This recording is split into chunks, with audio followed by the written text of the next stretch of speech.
गत अगस्ट मास 20 तारिख में निखोज हेबार 10 दिन पर मृतदेह उद्धार होइतिबा पारादीप मधुबन स्थित जगन्नाथ कॉलोनी सुनील मंडल पुओ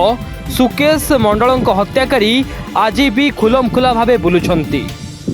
अभियुक्त को तुरंत गिरफ करने कांग्रेस नेता निरंजन नायक नेतृत्व में जगन्नाथ कॉलोनी मां शीतला बस्ती कमिटी पक्षर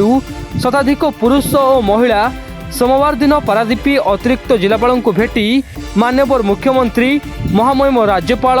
विरोधी दल नेता उद्देश्य एक दाबीपत्र प्रदान करिसेंती। एही मामला रे माननीय ओडिशा हाईकोर्ट घटनार तुरंत सठिक भाव में अनुधान करने को निर्देश देते सठिक तदंत हेउनाई। गोटे आप देखिए आप आरंभ आम सहित अच्छा जड़ित होती आम जो पर्यंत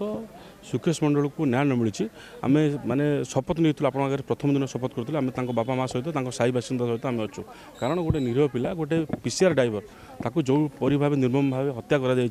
जो चेन्नई राधार जो हृषिकेश मंडल लुईले आम जहाँ ना मेनसन करूँ जो मैंने पूरा डायरेक्ट इनवल्व अच्छा आप देखते पूर्वतन आईएएस थे डीएसपी थे सी भी से केस्रे थे से ट्रांसफर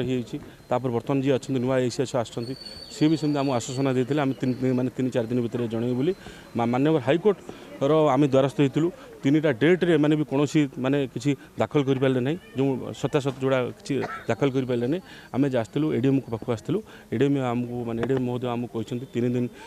भितर मुझे जो मैंने अच्छा माने लोकल पुलिस जो मैंने अच्छा माने सत्यासत माने केमती कौन हो पार केमती केसटा केमती जल्दी माने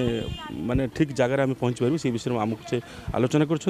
आपन को आ गोटे कथा कहवाई चाहे आम सुकेश मंडल आम आम